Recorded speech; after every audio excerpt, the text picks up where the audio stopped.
What the hell? Why?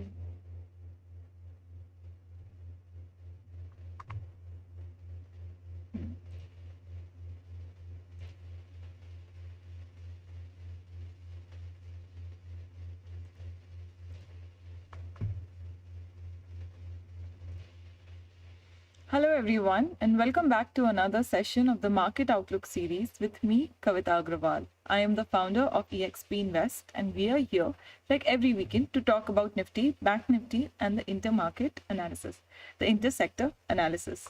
So let's start with the chart of Nifty and see what has unfolded this week, and then we will decipher what it tells us about the weeks coming ahead. So this is the 3-minute time frame of Nifty. And if you see this Monday, this is where we started this week's activity. So up to last week, I had been repeating that 21,850 was a very important resistance for the market.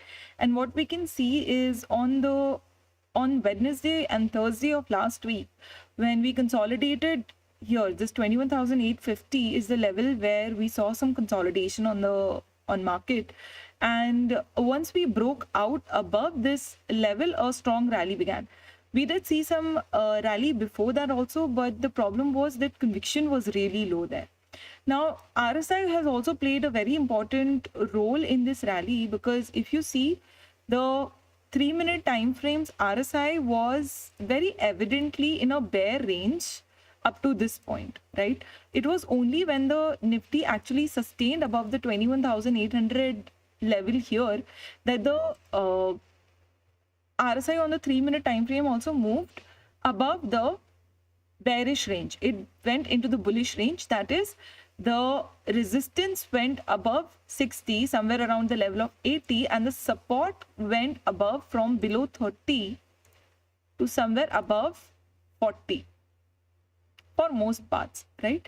Then up to here we had a strong rally ongoing. Here this was the part where we had the strong rally, and then once we broke below this was an indication that there was some loss of momentum.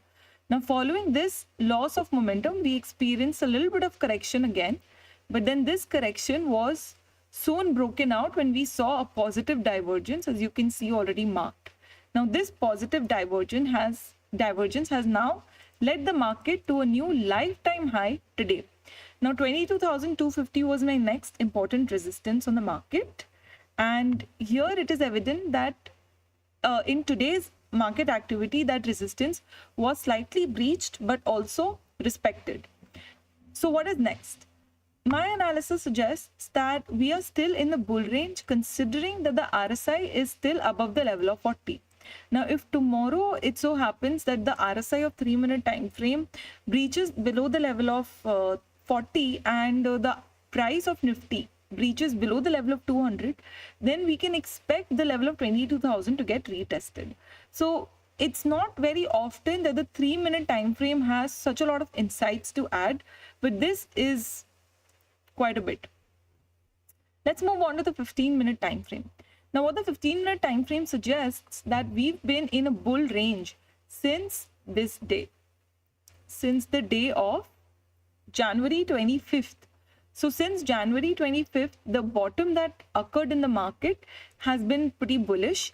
The trend has been pretty bullish, and this rally is also expected to continue as we move forward.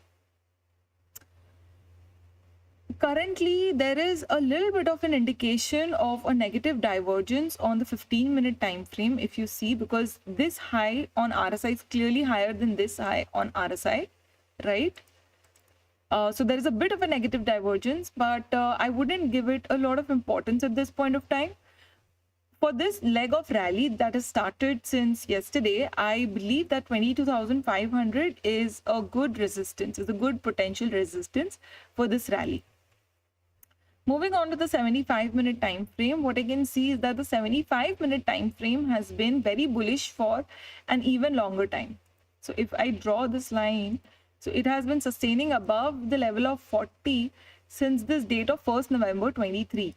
So what we can see is that even though the RSI here hasn't completely breached below the level of 40 or hasn't sustained below the level of 40, negative divergences have definitely started to form on the 75-minute time frame. Another very noticeable thing is that this upside that we've experienced, right, or not just this upside, this point ever since I have to say actually ever since January, the market has been really volatile, has been really choppy. And it is very evident actually on the 75-minute time frame. Why? If you look here, this is a very good uptrend. This up to this point of 15th of January, this trend was really good.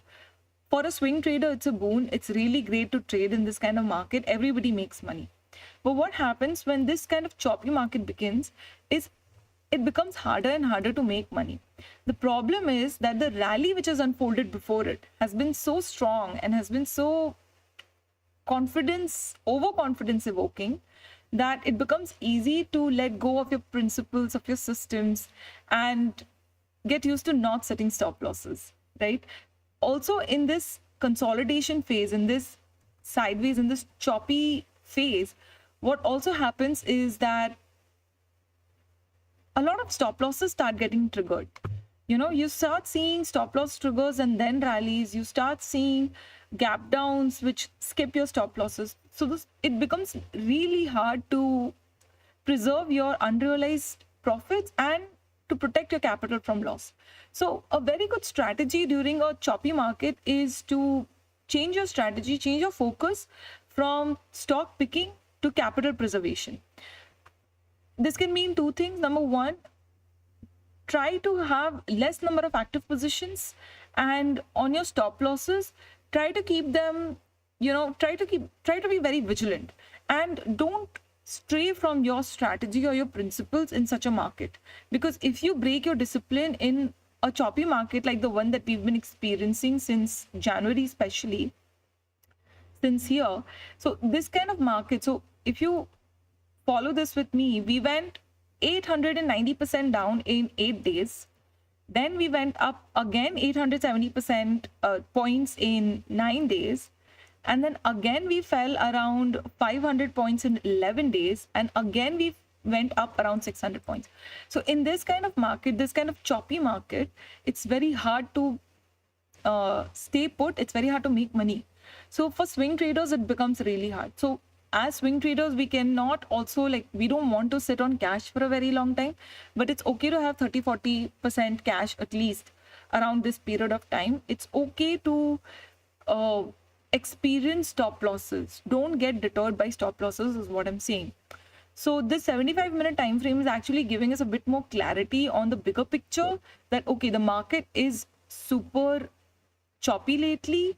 And if you see the distance between important moving averages like the 200 EMA and the price is now narrowing. So at this point of time on the 19th of December, it was high. So the distance between the 200 EMA and the price was actually, I would say, the highest somewhere around this point when the RSI was at its peak on the 75-minute time frame. But you see, ever since that distance has been narrowing, the RSI also has been forging a negative divergence.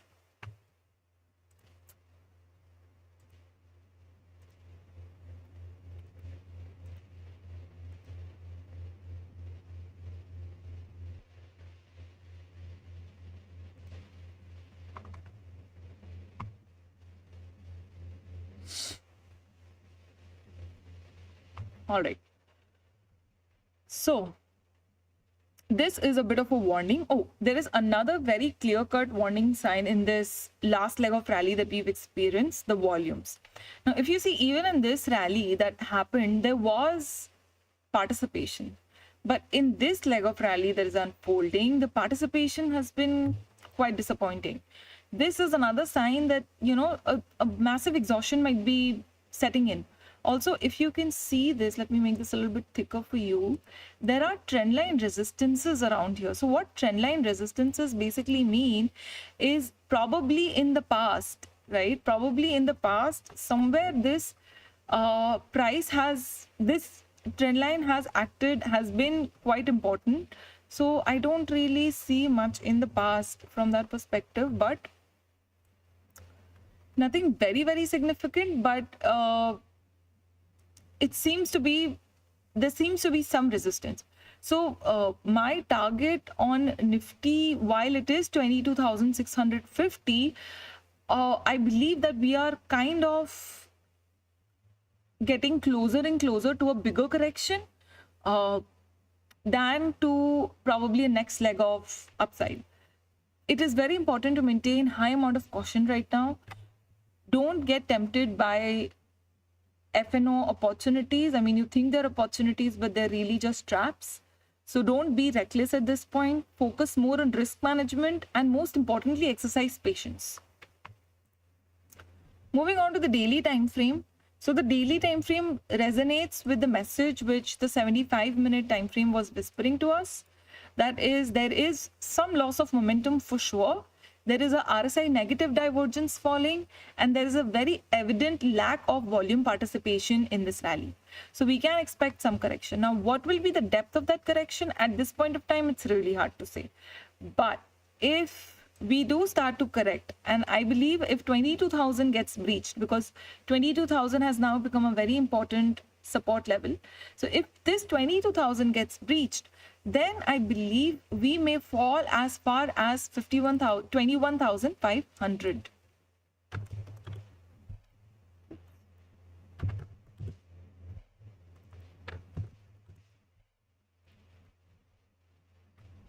Yeah, so this 21,500 is where I believe the market can potentially fall to if there is a correction, because, and the reason is basically this trend line here. Let me make this heavier.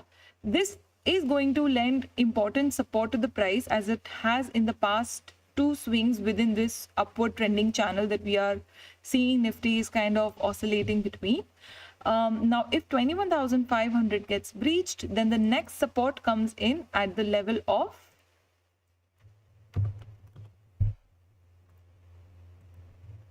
21,000 here.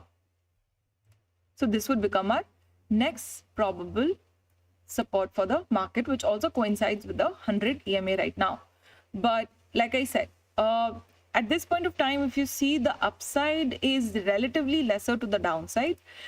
Having said that, the overall trend, now if we look beyond just this peak, right, the trend that has been unfolding in Nifty is really strong.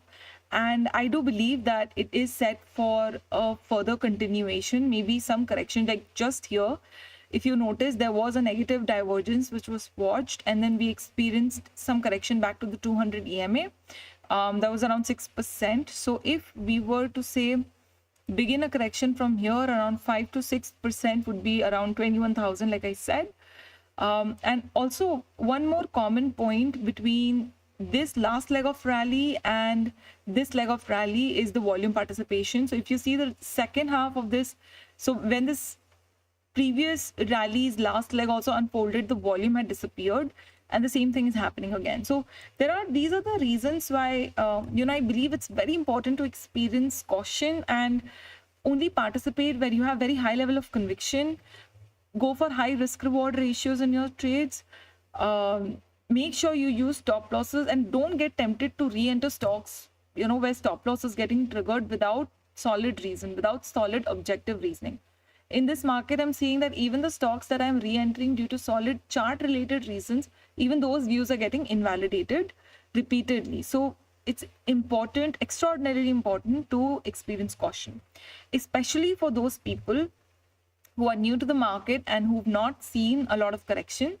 I'm aware there are a lot of people in the market right now who've started trading just 2, 3, 4, 5 months back. So the fact is that since October 23, we've not really seen a major correction whatsoever. The last 3 months have been very, very bullish. And even since before, a proper major correction was actually seen in March 23. So people who've entered after March 23 need to be especially cautious, because if a proper correction begins and the market tests 21,000, it can be painful. So let's move on to Bank Nifty with that thought.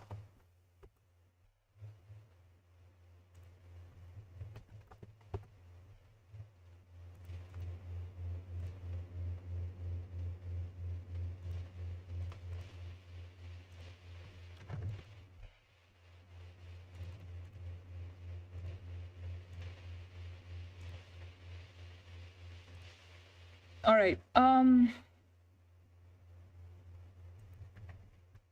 So this is the 3-minute time frame of Bank Nifty, and what do we see here? We do notice that here some positive divergence was noticed, and the Bank Nifty actually on the 3-minute time frame gives pretty good indications is what I'm seeing. So 46,700 was a resistance. It was respected, and the market went down to basically retest its previous low, which is good. What do we see here? A small RSI negative range shift. I wouldn't really call that a negative range shift per se, but some bearish signals were there on the charts. Even now, we on the 3-minute time frame, really, the Bank Nifty is not as benevolent on the 3-minute time frame as the Nifty was. So let's move on to the 15-minute time frame and take a look. Here again, a strong positive divergence was seen. We did note this, by the way, in the session that we did on the 26th of January on Friday. It was a holiday, but I did the session anyway. I had indicated that some positivity, temporary positivity might be noticed, and we saw a rally for like just 1 week, which then fizzled out to another correction. Now what I see is a higher low and a higher high has been forged with on the Bank Nifty, but is this going to sustain? A 15-minute is not very helpful. Beyond that, let's move to the 75-minute time frame. On the 75-minute time frame, it looks like the negative divergence which we saw here has actually already played out. And what I'm seeing on the 75-minute time frame, Bank Nifty is actually looking significantly more stronger than Nifty for a change. So since this point, right, since December and pretty much all of January, most of January, I had been saying that banks don't look so strong, but Bank Nifty now actually is looking stronger than Nifty. Now let's move on to the daily time frame. And yes, on the daily time frame also, it does suggest that this correction to the level of 40 is kind of fizzled out. But it's also noticeable that the volume participation on the Bank Nifty is also not as impressive as it should ideally be, because the price has gone up, but the volume hasn't so much. This worries me a little bit, because we've seen in Bank Nifty time and again that, when it bottoms out, it does start with, it does give some indication, some volume indication. Here, it really hasn't. So it is a little bit of a cause of concern. So Bank Nifty, I would say, is a little bit on the confusing side with respect to, what to expect. If I had to give you a resistance on Bank Nifty, let's see if I can draw this trend line here. So this trend line has been respected pretty well, and I can see there is this trend line as well. So if the market does get weak, I would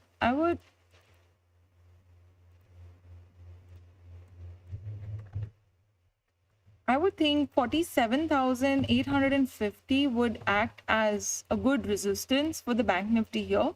In fact, given the presence of the trend line and given this whole consolidation period here, right? So you see this consolidation that had happened in Bank Nifty, which actually led to this correction of 7% in the month of January, is very similar to what we are experiencing in Nifty right now.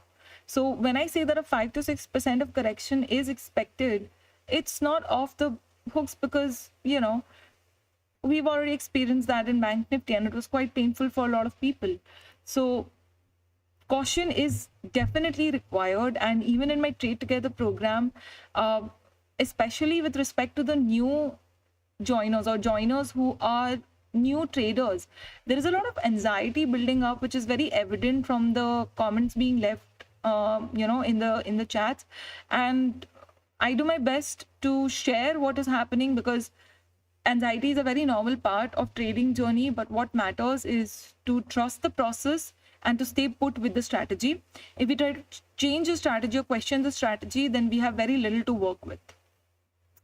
On that note, let's now move on to the indices chart. Now let's see which sector has led and which has not done so well. So since Friday, if we see, the realty sector has come back up at the top.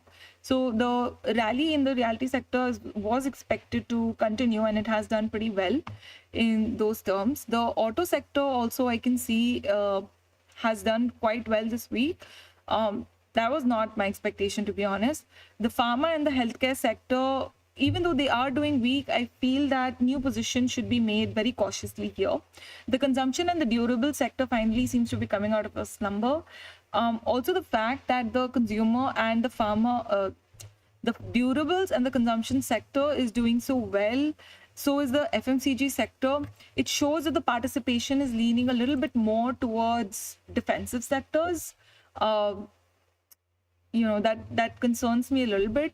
But having said that, the IT sector, where I said that some correction was to be expected last week, I feel in the last 1 or 2 weeks, some correction has happened in the IT sector. So I would like to actually check out the chart of CNX IT and see whether it is looking attractive for a potential entry. So no, even the IT sector seems to be having it a bit rough in the sense that it's experiencing some choppiness, and very evidently there is also a massive negative divergence which has built up here, because even though the price of the IT sector has gone up, the RSI has gone down, which is a very telltale sign of loss of momentum. So we can expect some correction here at the least, because there's been quite a bit of rally. So maybe fresh positions are still not, I wouldn't recommend fresh positions in the IT sector at this point either. So the PSE sector has taken a little bit of a beating. So let's take a quick look at CNX PSE. And what do we see? We see there is a negative divergence there as well. Again, see, wherever there's been a lot of rally, you can try to buy a dip in order to get a favorable risk reward ratio, but do not buy a stock after the rally, because there your probability of losing your capital will be really high. Now, having discussed that, I would like to now turn my attention to answering your stock queries. So if you have stock queries for me, you can ask them by going to this link, exp-invest.in/stock request. So you will see this form. What will happen is you need to fill in your name, number, and your ticker name, basically the name of the stock, the ticker name of the stock in which you have a query. How do you do that? You go to Google and you search the name of your stock and write ticker name after it. Google will tell you what is your stock's ticker name. Enter the name in the format NSE and ticker name, just like it is mentioned here in the example. You will mention the name here and you will mention your average cost price. On the basis of your input, I will take a look and my team will get back to you with my response. Okay. There are some terms of use. Please make sure that you go through them. So now let's start taking a look at queries. So every session, I try my best to answer 10 stock queries for the members who fill the form. So we have a query from Swananda Hedge, Adani Power, consolidating in the range of 540 to 570. Consolidating, okay. So the cost price that they bought at is 250. Oops, wrong chart. Bought at 250. Oh no. Okay. So I really believe that Swananda, you should exit the stock, because I can see that there is already 75-minute time frame is showing negative divergence. There is a very strong resistance also here. I understand that your position has rallied 100%, so there is temptation to hold on, but also on the daily time frame, loss of momentum is very evident. Not only that, if you look at the volume participation also, right, the volume participation has not been keeping up, especially since the volume participation is expected to decline when a stock is in consolidation. All right, so here's what you can do. Since you are already holding the stock since the price of 250, which is around here, right? Let's make this a little easy for you to see.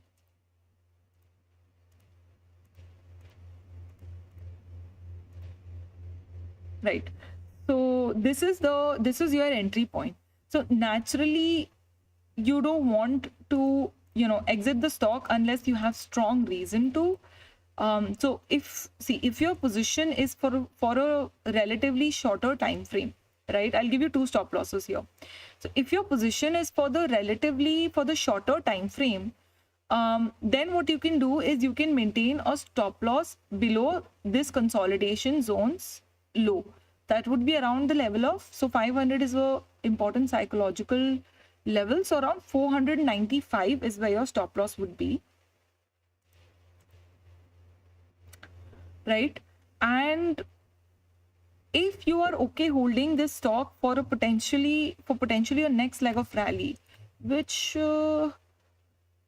I'm not very convinced. Okay, there are some indications of it, not very strong, but there are some indications. So if you do want to, as a matter of fact, hold the stock for a potentially bigger rally, then you should maintain a stop loss of 377. So 495 or 377, depending on whether you want to hold it for short term or long term.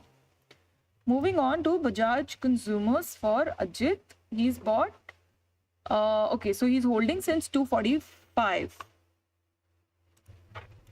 Bajaj Consumers. Oh, nice. This is nice. Right from the 500 EMA.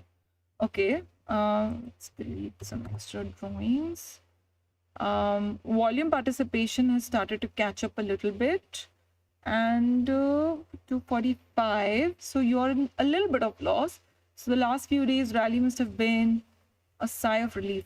Now, what you need to understand with respect to Bajaj Consumers is this stock is, let me just confirm before I say it. It's actually a slow mover stock in the sense that it definitely gives you movements, but it takes a lot of time to do that. Okay. So if we have to note down its decision making time frame, I would say it's weekly, and the kind of movement it gives is a slow mover.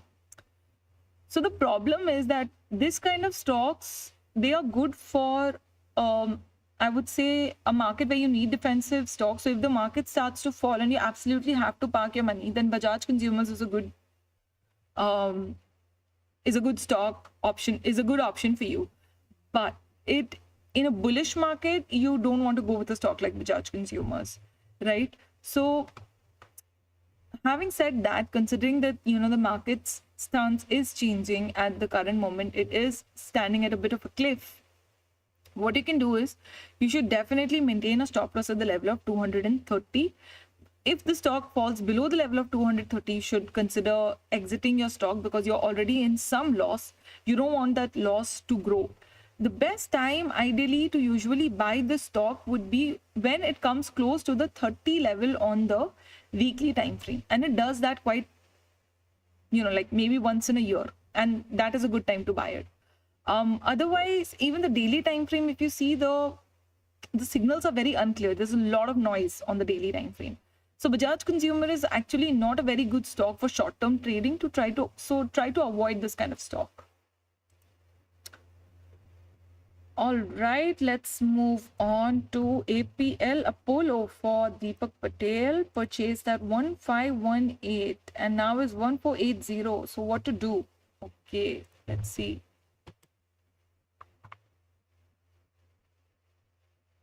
See, APL Apollo is a really good stock, and if I have to tell you what personality this particular stock has, I would say it's a super duper trender, which means it means two things. Number one, once it starts to rally, right, it moves in one direction for a very extended period of time. And if you see on this daily chart itself, when it is in the trend, whenever it is in the trend, the 200 EMA acts as a very important support. If you see the price right now, it was in the trend, it took multiple supports of the 200 EMA, went up, but recently it also broke below it. So what does that mean? Is the weekly time frame giving us any indication? It did give us the indication there was a negative divergence, but that kind of fizzled out here. We saw this and then some of this. Good part is that in this downside correction, the volume has been pretty bad, which means that The volume was strong on the upside, the volume was bad on the downside, which means the bull trend is still pretty strong. On the daily time frame, the RSI has been respecting the level of 30 pretty well, and up to this point, up to the high, the real highest high that was forged, RSI did create higher highs too. So there is no negative divergence per se, except for the fact that, you know, the matching high or the double top that was forged with a lower high, but that's okay. I mean, that's, you know, every stock needs a bit of a breather. Here the stock had gone up 66% in just like 3 months. That's fantastic move. Let's also take a look at the 75-minute. So the stock is also actually, so the stock is a combination category. It is a momentum mover and a super trender, which means on the 75-minute time frame, it gives very good indications. Also, what the weekly time frame is suggesting, that on the weekly time frame, the RSI has almost touched the level of 30. So here, if my alert of a proper touchdown on the level of 30 is triggered, then this stock is a massive buyer for me, right? From a long-term perspective.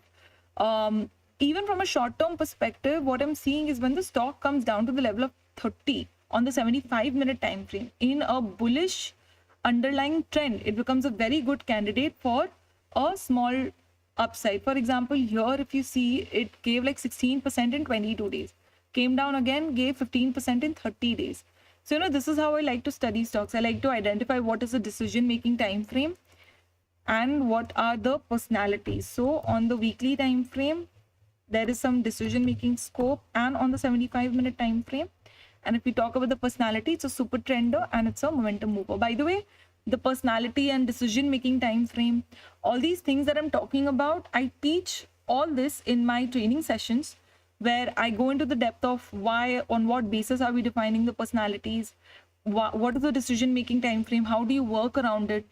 This is basically an entire ecosystem of swing trading. And if you're somebody who's interested in learning this from me, then do check out my advanced technical analysis training program. I will be sharing the link in my Telegram channel. So what you can do is you can join my Telegram channel. This is my Telegram channel. Right now it has about 4,400 subscribers. So what you need to do is go on Telegram and search this Trade with Kavita. This is the link. I'm also dropping the link in the comments, of course, so you can click it from your phone and you know, join it quickly. So another advantage of the Trade with Kavita channel is that every day I share my market commentary, which will help you get a sense of the market direction. So you can rely on that. And whatever stock ideas I'm giving in my premium channels, Esteem, Elite and Exclusive, a sanitized version of that is also posted here in case you're looking for stock recommendations to go long on. And time to time I post, so every day there are also quizzes, and time to time I keep posting my own insights about the market and how you can become a better trader, and snippets of any conversations which, you know, I might have had with someone who's a beginner in the market, which I feel can help someone else. I make sure that I share them with permission. So coming back, let's move on. APL Apollo, what to do? So like I said, Deepak, APL Apollo actually looks really attractive for the long term. So you can consider holding it for sure. I know you're experiencing a little bit of loss here, but don't worry. APL Apollo is a really good stock. It's one of the stocks which, you know, you can definitely invest in for long term. But even from a short term perspective, right, I feel like APL Apollo has just okay, actually from the short term perspective, there is a bit of a I would say it has not really proved itself. So until and unless the 75-minute time frame doesn't go above the level of 70, right, it's really hard to say whether a new bull trend is about to begin or not. So I would strongly recommend that you use a stop loss here, and you should maintain a stop loss at the level of around 1398. If that gets breached, then there's a good chance that the stock can go as down as low as 1255 to retest its 500 EMA, right, on the daily time frame. So that's that. Now for Amani, we have Urja request. I have a huge holding. Where can I exit? And the cost price is 36 rupees. Why do you have a huge holding in a stock like Urja? It's extremely illiquid, it's extremely risky. Let's take a look at the market cap. My god, it's a micro cap stock. Don't do this. It's not micro cap, I mean it's small cap, but it's like it's barely a small cap. You know, it's as good as a micro cap stock. You don't want to put your money in stocks with such liquidity, because if you look at the trend of the stock, sure, it gives you incredible rally of 10x in like 3 months, but then when it declines, it also declines 90% in like 2 years. You know, this is the kind of movement, 35x and then down 80%. Now again it's gone like 5x. What are you going to do if it falls like 84%? Your capital is completely gone. You know, these kind of stocks, if you buy only if you have conviction in the management in the company, you've done deep research and you know you can hold such a stock for like 10 years.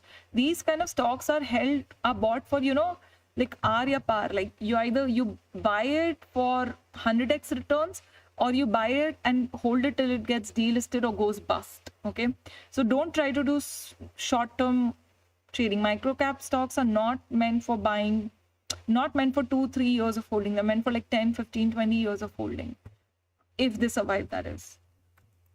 So I can't even suggest an exit to you. The stock it barely opens for trade.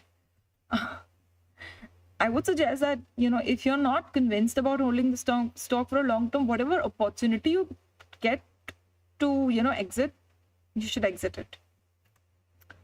Now, Ashish is asking for SBIN. What is your view, both long and short term? He has a cost price of 700 entered.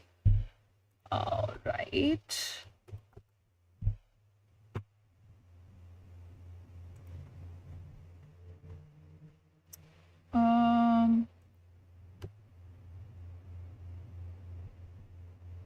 So the rally in SBIN has unfolded pretty strongly up to this point, but what I can see is after this point, the rally has kind of lost its steam. So from the short-term perspective, I would expect the prices to come back and retest the level of about 700. So if you have a position right now, I would recommend you to set a stop loss at the level of 748. And from a long-term perspective, again, from the long-term perspective also, I feel like SBI has moved up quite a bit. How much more upside can we really see? Considering that it did give a breakout above this trend line here, the question is whether it's going to sustain it. The volume activity suggests it probably won't, because, you know, this entire area is fraught with multiple resistances, you know, multiple price resistances. So it's going to be a little bit difficult. I would suggest if SBIN continues to move above the level of 800 with strong volumes, then you should continue holding your stock. For both short term and long term, I would strongly recommend. So for the short term, you should maintain 750 as the stop loss. But if you're also keen about holding the stock for the long term, then for the long term, you should observe a stop loss at the level of 636 on SBIN. For Tejas Thakur, let's talk about Wipro with a cost price of 608.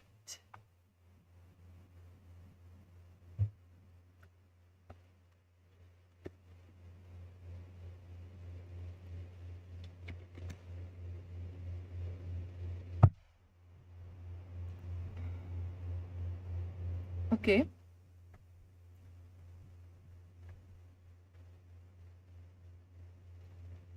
Okay, a strong rally has been unfolding up to this point. The rally was unfolding with good volumes. Let's take a deeper look at whatever happened here. I think this was probably the results. Okay, that's fine since the high has been reached. But the problem is that the volume has kind of dried up. Okay, let me remove this. The volume kind of dried up at this point, right? And the rally which has unfolded since then has not experienced a lot of volume. This doesn't give me a lot of comfort. And if you see the past the past analysis, Wipro does have this theme that, when an ongoing leg of rally is about to get exhausted, what it does is it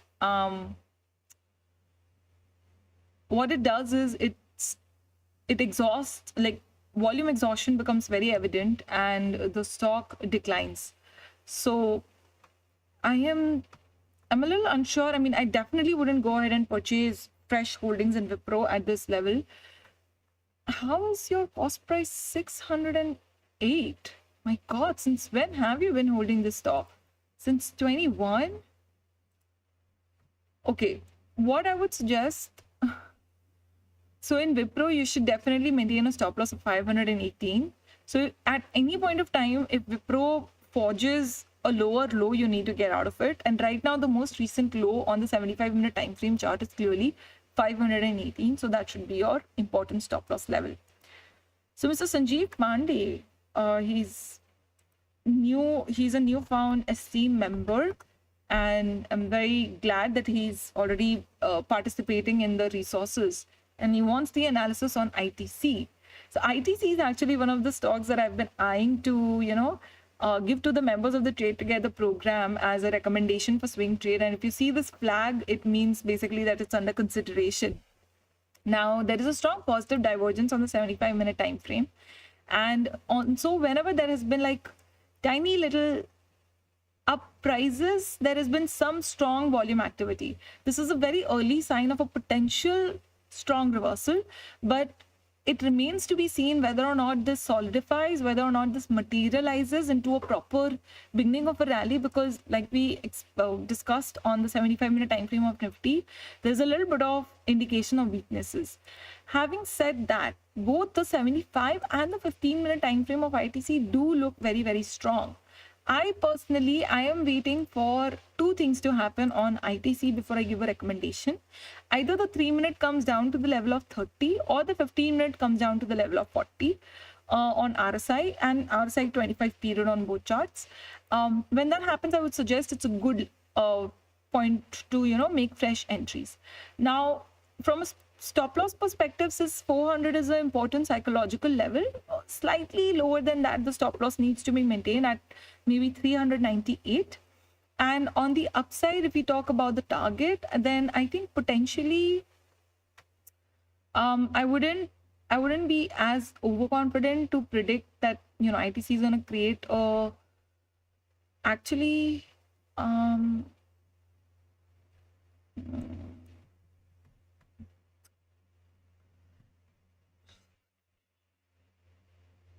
this correction did start with strong volumes, but then the volume has kind of receded.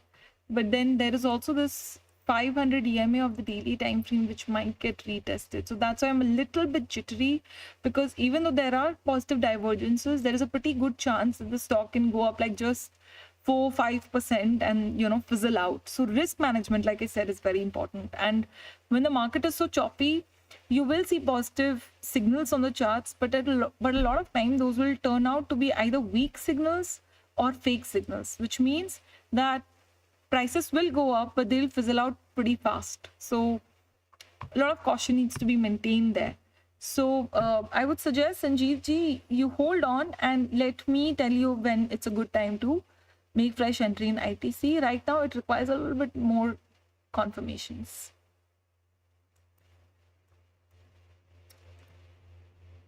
All right. So with that, we'll put a wrap on this session today. I hope I was able to add some value to you. If I did, please don't forget to give a thumbs up to this live stream. And I will see you again on Monday in a session where in part 2, I'm discussing how to identify swing trading opportunities using charts. So if you haven't watched my Wednesday's session in the Let's Get Technical series, where I talked about the logic of identifying opportunities in swing trade, make sure that you go to my YouTube channel and watch that video first, because otherwise the Monday session might not feel very meaningful to you. I'm going to drop the link of the previous session in the comments for you to go and watch right now. Give me a second there.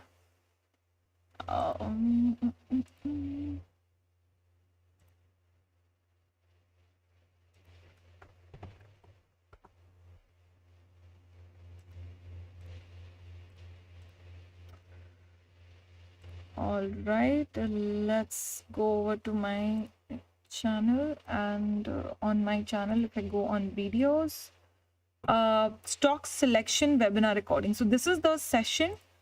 I will just copy the link and let me drop it in the comments for you. So I've dropped the link in the comments. Make sure that you go ahead and join it. Oh, so Weber was asking, how do I join your Trade Together program? The first step for you, Weber ji, would be to join my Telegram channel. And from there, you can, find the link to my Trade Together program. There are different plans, pricing. You can also book a call with my team to understand, what suits your profile best. They've been trained by me and they do their best to give you the right guidance. And, if there is something which is beyond them, they bring it to me and then I get involved. So with that, thank you so much for giving me your time and your attention. The stock queries which have been resolved by me in this session will be communicated to the questioners, to the askers, and I will see you on Monday. Thank you so much for joining in. Namaste.